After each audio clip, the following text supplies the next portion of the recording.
Hey there, nation. Welcome to the show. We help you to play miniatures wargaming on a budget. It is I, Commander CheapSkate, and now it's time for another edition of Tales from the Underhive. This is our series of Necromunda battle reports. This is battle report number 21. It is a Scavengers Scenario that's fought between my friends O'Death with the People Eaters, which is a Scavvies gang, versus my other buddies, Sergeant Sigmarine of the Sleeping Dogs of House Delaque. That's right, ladies and gentlemen, we're going to have the Outlanders as well as House Delaque fight it down in the urban hell that is known as the Underhive, all for a couple of loot packages and try to save some money for their campaign and also for their gangs in this campaign. So as you go, ladies and gentlemen, that is the scenario for this one. Let's go and talk about the individual gang rosters for this battle report, and then we'll talk about the actual combat zone. All right, folks, here is a roster of the People Eaters. This is my buddy O'Death's gang. Their current gang rating is at 1,695 points. This gang has slowly been on the rise ever since they took on 9/11 and defeated them in their caravan scenario in the previous battle reports. So you can see here their ranks for their gang has increased by one as well. They've gotten a brand new mutant. His name is Longcoat Killer. He's a mutant also equipped with the Wings mutation. Also, unfortunately for my buddy Sergeant Sigmarine, he's got to fight the entirety of this gang now when it comes to the battle report. And the reason why is because in this particular battle report, the entire Scavvy gang can participate. So now they have a really huge gang. Also, they get additional D6 with the plague zombies as well. So it's going to be a huge, huge challenge for the Sleeping Dogs. So I'll give you guys a few minutes to go ahead and take a look at this list, and then we'll move on to the next gang roster. And here is a copy of the roster for the Sleeping Dogs. This is my buddy Sergeant Sigmarine's House Delaque gang. As you can see here, their gang rating is at 1,967 points. They have a record of 2 wins and 0 losses. Well, their last time they fought, they went up against the Demogorgon in our limited campaign series. It came from the Sump, so they're doing pretty good for themselves. As you can see, they have a whole lot of skills as well as really high grade weaponry and equipment as well. And that's because in one of the previous scenarios, they also did a heist scenario where they stole a lot of gear and kind of boosted their ranks that way as well. This gang has climbed up the rankings really, really quickly, especially now their gang rating out 1967. So we kind of interested to see how they stack up against the People Eaters. So with that roster over with, let's go and talk about the scenario as well as the battlefield we're fighting at. All right, folks, welcome to the combat zone. And this is part of the battle report. We talk about the deployment as well as the battlefield we're fighting on, and we also talk a little bit about the scenario rules. So as you can see in these pictures that are coming up on the screen, this is fighting on our 4x4 table. The combat zone in this case is taking place beneath an underpass. It's kind of cutting right through the middle of the battlefield, and pretty much what this campaign, sorry, not this campaign, what this scenario is about is called the Scavengers Scenario. Pretty much what you do is that both gangs are fighting over dropped packages that got scattered over this portion of the Underhive. We roll a d6, and that tells us exactly how many loot counters that we have spread throughout the entirety of the board. The pretty much the whole objective of the game is to have the gangs fight it out one another to get their access on these packages and to bring the loot back home for them. For every single loot counter they bring back, they get d6 times 5 of credits added to their gang's rating that they can use to buy things like equipment as well as hire additional gangers as well. This also goes into conjunction with the income they also get from territories as well. So pretty much as you guys can see here, spread throughout the battlefield, we have all 6 of the loot counters kind of spread throughout. We got one right there inside the top of the tower of the MCI Chemical Works. We have one inside of Alexander's Department Store, one across the underneath the underpass there, which is right behind that wall of barbed wire fencing. We got another one that's on top of the overpass as well. We also have one packet that's on top of the little walkway there in the right-hand column of the tower as well. So you see there are packages are pretty much spread throughout the entire battlefield. And basically, what these games are going to do is they're going to fight out to try to get it. Basically, your typical scenario rules still apply. All the gangs get D6 experience points for surviving the scenario. They also get 5 experience points for a wound they also inflict as well as 1 experience point for every gang member that controls one of the loot carriers by the end of the battle report as well. And also, the winning gang leader also gets 10 experience points as well, on top of the additional credits they make off of the scenario as well. So that pretty much kind of runs it up for you guys, showing you what the deployment zone looks like as well as scenario rules. With that being said, we go directly to the top of turn number 1. All right, ladies and gentlemen, that takes us directly into deployment. As you can see in this photo, basically you have the two gangs right across from each other. The People Eaters are on the near side of the board in this scenario, while the Sleeping Dogs are on the far side of the board. They're under the shadow of the overpass. Now, I will apologize ahead of time when you guys actually notice this battle report.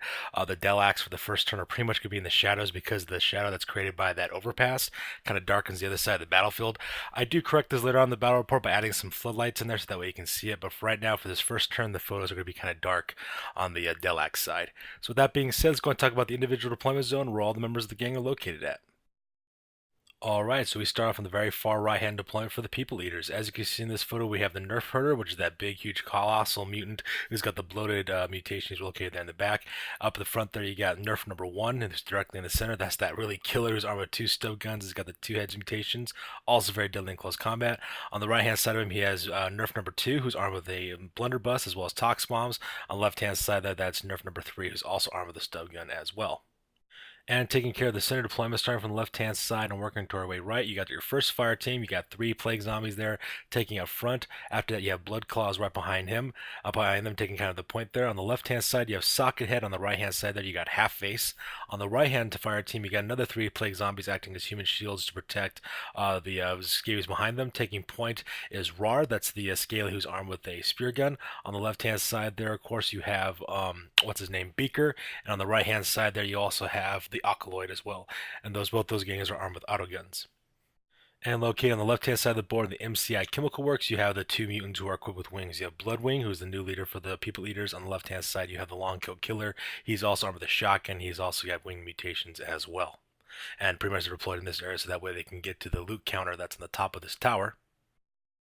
And then finally, off to the side, you got 2 more of the People Eaters. That is Bin Bag on the left-hand side, as well as Hoodie, who's on the right-hand side. And those 2 Scavvies have the Infiltration special ability, so that way they can deploy anywhere they want to after their first turn. So that pretty much makes up the deployment for the People Eaters on this battle report. And now it's time to talk about the deployment for the Sleeping Dogs. Once again, I apologize how dark these pictures are. I totally forgot that I didn't realize how dark these photos were going to be with the shadow of the overpass overhead.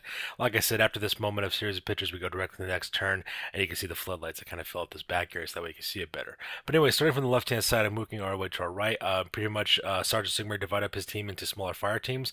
Up at the point there, you have Miss Silk, who's the lady who's armed with a lasso gun as well. Right behind her, you got Mr. Smug as well as Spectre. Miss Spectre as well. She's armed with the auto gun. Then right behind them, you have the leader who's Mr. Sinister.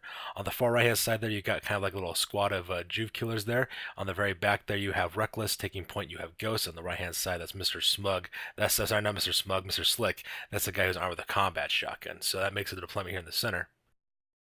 On the far right-hand side of their fire team taking point, you have Noob, that is the Jew who's armed with the auto pistol, and then right hand behind him on the left-hand side, you got Mr. Sands, that is the scummer who's got twin last pistols with hot shot power packs. He's also got a really good series of close combat and shooting abilities, and then right behind him on the right-hand side, you have Tiny, who is the heavy arm with a flamer. And on the far left-hand side of the flank, you have the last 2 members of the Sleeping Dogs. You have Tiny, no, sorry, not Tiny, Painless Joe.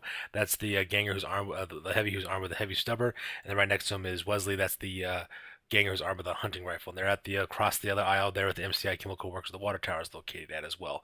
And they're there, I'm assuming, just to put down suppressive fire and to secure the left-hand flank.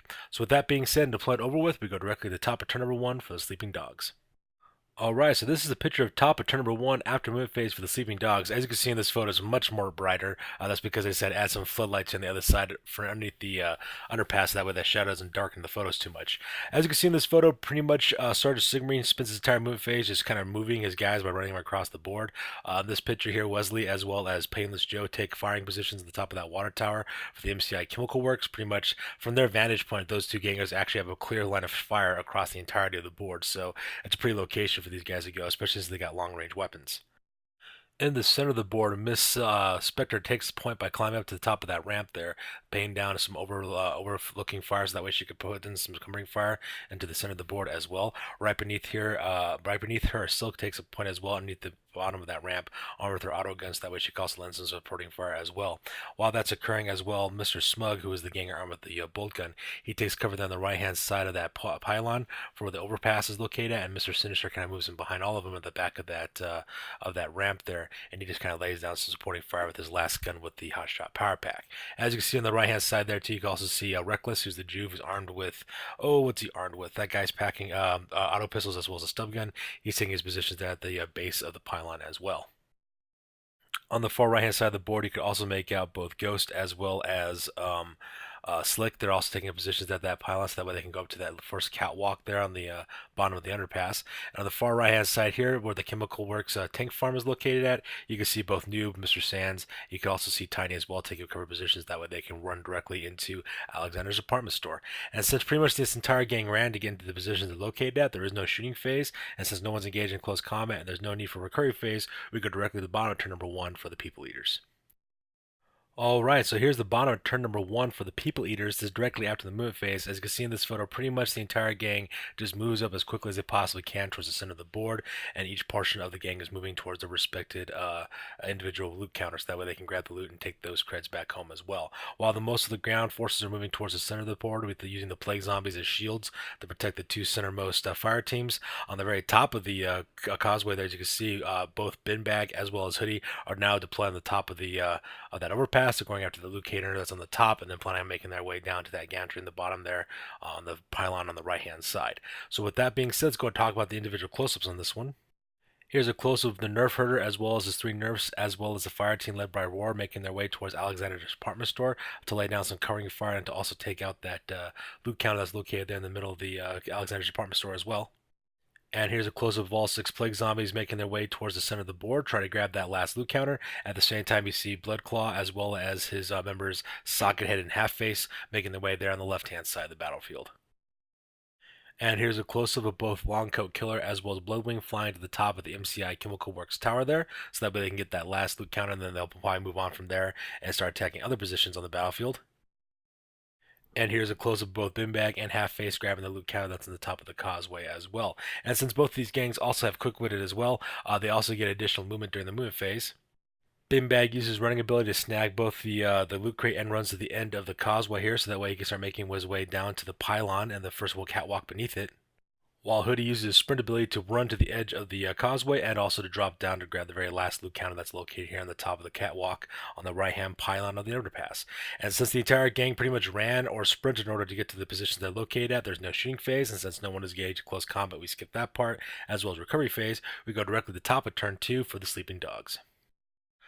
All right, so that takes us to the top of turn number 2 for the Sleeping Dogs, and this photo is taken directly after the movement phase. As you can see here on the center portion of the board, not much movement is really going on. Silk, as well as Miss Spectre, as well as Mr. Smug are still located at their locations they were last time, just because they're taking cover position and getting ready to open fire with their weapons here in a little bit in the shooting phase.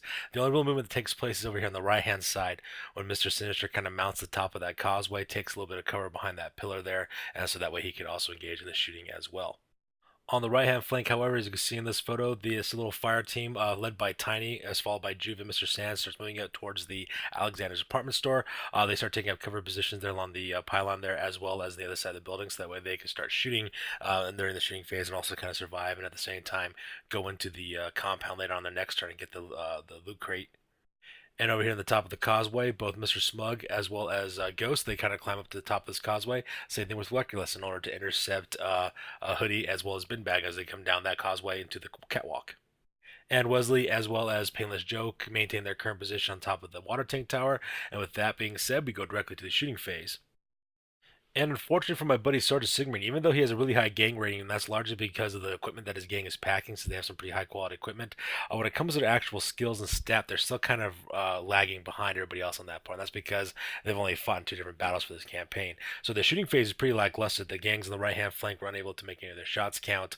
Pretty much the only 2 guys who really landed any shots really were both Wesley as well as Painless Joe. Painless Joe cut loose with his stub gun onto those plague zombies.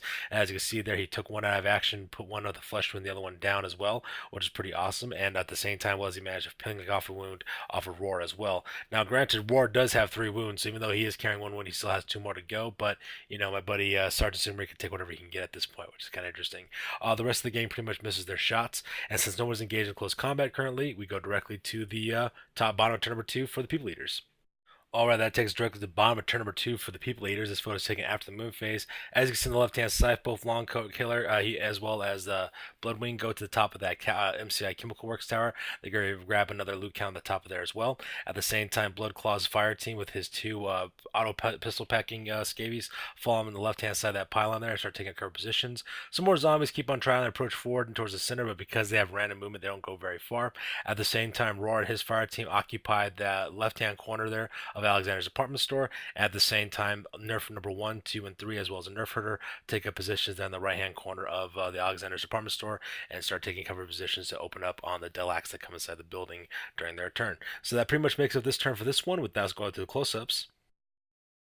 As you see in this photo, there's a close-up. You got the Alkaloid holding up the left-hand corner of Alexander's department store, while both Rar as well as Beaker maintain their positions behind the rubble there in the left-hand corner off of the screen. On the right-hand side, the Nerf number 1, 2, and 3 start entering the building, and you got the Nerf herder holding down the right-hand corner of the department store as well. Here's a close-up of the plague zombies slowly stumbling their way towards the center, trying to draw out the fire of the Delaque, so that way the Scavvies don't get shot in the process. While on the left-hand side of the board, you have Bloodwing flying off of the tower, landing right directly there in front of the MCI Chemical Works. At the same time, Bloodclaw as well as Sockhead and Half-Face are hugging that left-hand pylon of the causeway, making their way towards the MCI Chemical Works water tower and towards the center of the board where the other loot counters located at. Here's a close-up of Longcoat Killer snagging the very last of loot counters and maintaining position here, so that way he can lay down suppressive fire if need be. And here's a close-up of both Hoodie as well as Binbag, taking positions moving around this catwalk to take on Mr. Slick, Reckless, as well as Ghost, so that way they can deal with those guys here on the causeway. So with that being said, we go directly to the shooting phase. And unfortunately for my buddy Sergeant Sigmarine, when he cuts loose with his guns onto Reckless, which is the closest of the Juves, he misses he misses one of his shots for what's his name for Binbad. No, sorry for Binbad for Hoodie. He went to go shoot, he missed his shot, also fell the wound entirely. So because of that, it was perfectly fine. However, Binbag did manage to hit Reckless, was unable to wound him. So because of that, Reckless is now stuck in a pin test. However, since he has I forgot what skill is. I think it's Impetuous skill. I think is what it is. He can basically reroll for his failed nerve test as well, so that's not going to really do much anything to stop that Juve. However, over here on the right-hand side, Roar cuts loose with his spear gun, directly hits Tiny as well, managed to put 2 wounds on the poor guy, also flew that guy 3 inches back as well, so because of that, Tiny is now directly taken out of action. Luckily for Sergeant Sigmarine, both Mr. Sands as well as New pass their panic test and they hold their nerve. But here you can see we have one plague zombie that's already down out of action for the people eaters. At the same time, we have one heavy out of action for the sleeping dogs. So it's because no one's engaged in close combat, we can skip that part, go directly to recovery phase. Since there's no need to take recovery, we go directly to the dawn on turn number 3 for the sleeping dogs. Alright, so that takes us directly to bottom of turn number 3 for the sleeping dogs. This photo is taken after the moon phase. As you can see, both Silk as well as Mr. Smug, they run across the battlefield underneath that ramp, start making their way towards that little bridge that's underneath the overpass, so that way they can go over that, get that loot counter as well. At the same time, they plan on putting on some pressure down the flicking forces they're heading to the left-hand side as well, because they got to make some moves really quick to deal with the people eaters, or they might just lose this battle report.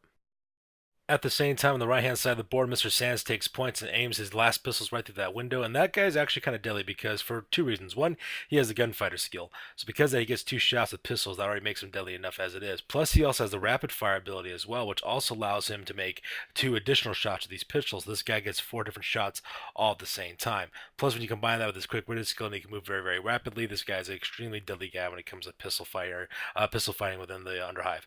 Plus, each of those shots has a hot shot power back behind it, so they're talking about strength for last pistol attacks as well. So that's going to be really deadly to see here in the shooting phase. And at the same time, both Reckless as well as Ghost, they both charge directly into Hoodie, so they gauge that guy in close combat as well. And at the same time, here on the right-hand side, you can see Slick, he run around the corner aiming his shotgun directly at Binbag. So with moving out of the way, we go directly to the shooting phase. During the shooting phase, Mr. Sands pops off nerf number 1, so blast that guy away, so it puts him directly out of action as well, and also managed to land 2 of his shots against nerf number 1 as well. Both of those shots wound, so now so nerf number 1 is now down to wound. Now, because that guy got shot, and he also went down as well, these guys had to basically take break tests and nerf tests to see if they went anywhere. Nerf number 1 passed his break test, so he's basically standing his ground. However, nerf number 3 as well as the nerf herder both failed their leadership tests as well, and so because of that, they rolled again to see exactly where they go. Nerf number 1 is running away 11 inches close to the nearest table edge. The nerf herder is running 5 inches to the closest table edge. And because this building, Alexander's department store, sits exactly on the right-hand board of the table, these 2 guys flee off the board. And because of that, the people eaters are now down 2 gang members. So you can see in this battle report, the people eaters have lost 1 plague zombie. They also lost Nerf for 2. He got hit and basically not have action for that one, so he'll have to roll the serious injury charts. While the nerf herder and nerf number 3, they just fled off the board and they took off because they just lost a nerf. Also in the shooting phase, Slick took aim with his combat shock and then cut loose on Binbag and threw him directly off the catwalk. Not only did he inflict the wound as well, but also Binbag failed his initiative roll, so because of that he also fell from that catwalk to the ground and took another wound as well. As you can see in this photo, he rolled both a 2 as well as a 5 for his injury, so he's just down for right now, but because this guy also goes down as well, it also adds up to the bottle roll test that the gangs have to take as a result, with the gangers being down and wounded at the same time. Also, during the shooting phase, Miss Spectre as well as Mr. Sinister had no problem putting down this Plague Zombie, so they both inflicted wounds on this guy, but when they rolled in the injury charts, this guy rolled a 4, so the Plague Zombie is just down at this point. On the left-hand side of the board, Painless Joe cuts loose with his heavy stubber, manages to hit Bloodwing, manages to put 2 wounds on that guy as well, so now Bloodwing is down 2 wounds. He does have a grand total of 3 wounds, so he still has 1 more left, but if the guys lose their gang leader, things could go really, really badly for this gang if that happens. The rest of the Sleeping Dogs missed their shots or were unable to wound, so because of that, we're done with the shooting phase. We go directly to close combat. And in close combat, Reckless managed to inflict a wound onto Hoodie and managed to put that guy out of action as well, because for the rules of close combat, if you take a wound and you lose your last wound, you automatically go out of action on that part. So you can see both Ghost and Reckless just kind of standing there, as well as Mr. Slick, and they cleared off that causeway of any other people eaters being on there at this point. During the recovery phase, 3 more plague zombies rolled out of action. So as you see here, they lost 4 zombies, which is not such a big deal for the people eaters because they really don't constitute as part of the gang and they don't really cause them any panics when it comes to their battle rolls or just extra fodder they bring to the battlefield as well. However, they do lose 4 members of their gangs this battle report, starting with the Nerf herd on the right-hand side, followed by Nerf number 3, who basically ran off the board as well. Nerf number 1 is out of action. Same thing with Hoodie, he's out of action as well. So because of that, the gang has to take its very first bottle test. And unfortunately for my buddy O'Death, he failed the bottle test. So because of that, takes us directly to the end of the game. The Scavvies balled out, they failed the bottle test, so the rest of the crates are left on the battlefield go directly to the Sleeping Dogs, and the Sleeping Dogs have officially won this battle report. So with that being said, ladies and gentlemen, let's go and talk about the post game and talk about the newly updated rosters, because this battle report is now officially over. Alright, so let's start off with the Sleeping Dogs for the post game. As you can see in this battle report, for injuries, Tiny basically is partially deafened, so because of that, that Heavy loses 9-1 to his leadership as well. As for the advancements, pretty much the entire gang kind of advanced on this one. Mr. Sinister gained 96 points on that part. Lena's Joe got earned additional skill. He learned the Juggernaut skill, so now whenever he gets shot at, they actually might not wound him because he's a big guy. Mr. Smug got +1 to his weapon skill, while Slick got +1 to his weapon skill as well. Miss Spectre gained +1 to her toughness. New got +1 to his weapon skill. Reckless actually gained two upgrades. He got rapid fire as well as +1 to his wounds, and Ghost got basically just 18 on that part. So that's all he has on there. As you can see, that they basically worked the territories and got 100 credits in profit, and they also got 40 credits in profit from their loot as well because of the 3 containers that they managed to capture in the battle report. In the end, for the merchant, they sold their flamer that belonged to Tiny, and instead they purchased a missile launcher with frag missiles for Tiny. So now that guy's packing a missile launcher with frag missiles, and now they just got released super deadly as well. They also took the remainder of their money and rehired Mr. Sands, their scummer. So now that guy is still working for them as well. Their new gang rating now is at 2,179 points, and their current record's at 3 wins as well as 0 losses. So things are looking pretty up for the Sleeping Dogs. Alright, so let's go and talk about the People Eaters for the injuries. Nerf number 2 got shell shocks. Because of that, he got -1 to his leadership. Hoodie is also partially deafened, so he got -1 to his initiative as well. And Big Bag, when they rolled in the D6 to see if that guy would go out of action because he was down for the battle report, he did go down as out of action. He gained an old battle report, or old battle wound, so now he'll have to roll on a D6 to see if he participates in the battle from this point on as well. Also, when we got to the advancements table, pretty much everybody advanced on this one as well. Roar, he got +1 to his leadership. Blood Razor learned the infiltration skill, so now there's 3 guys in their gang who knows how to infiltrate in now. Nerf number 1 got +1 to his toughness, so now that guy's even harder to kill because he's a beast already. Nerf number 2 got the quick-witted skill as well, and Nerf number 3 got +1 to his ballistic skill. Beaker learned the jump back skill, while Hoodie got 2 advancements. He got the catfall skill as well as +1 to his toughness. Bimbag got +1 to his strength, and Half Face got +1 to his catfall skill as well. And then finally, Long Coat Killer, he also made an advancement as well. He got +1 to his weapon skill. In the end, the gang earned 99 credits in profit. For the merchants, they basically spent another 10 more creds, so that way the next battle port they get another D6 zombies when they go out there as well. They also bought 3 Pulaskins as well as 3 Mauls for the Oculoid, Beaker, as well as Hoodie, so now those guys are packing new weapons to help them out as well. My buddy O'Death also bought a bolt pistol for Blood Razor as well to make that guy a little bit deadlier in close combat. Their new gang rating now is at 1,883 points, and they have 1 win as well as 3 losses. So the People Leaders also coming up as well. So that's going to do it for this one, ladies and gentlemen. Thank you very much for paying attention to our video. I'm glad you guys are liking these videos for these battle reports for Tales from the Underhive. Remember, we alternate with this video every other Thursday with Warhammer the Golden Age, so stay tuned for that one every Thursday to see some good old school goodness as well. As always, please feel free to like, comment, and subscribe. Your guys' input is valuable as always. And at the same time, check out our Instagram as well as Google Plus pages. That way you can take a look at the latest and greatest for hobby news. That's going to do it for this one, you guys. Let's go wrap up the Tales from the Underhive number 21. As always, you guys, we'll see you on the next one. Peace out.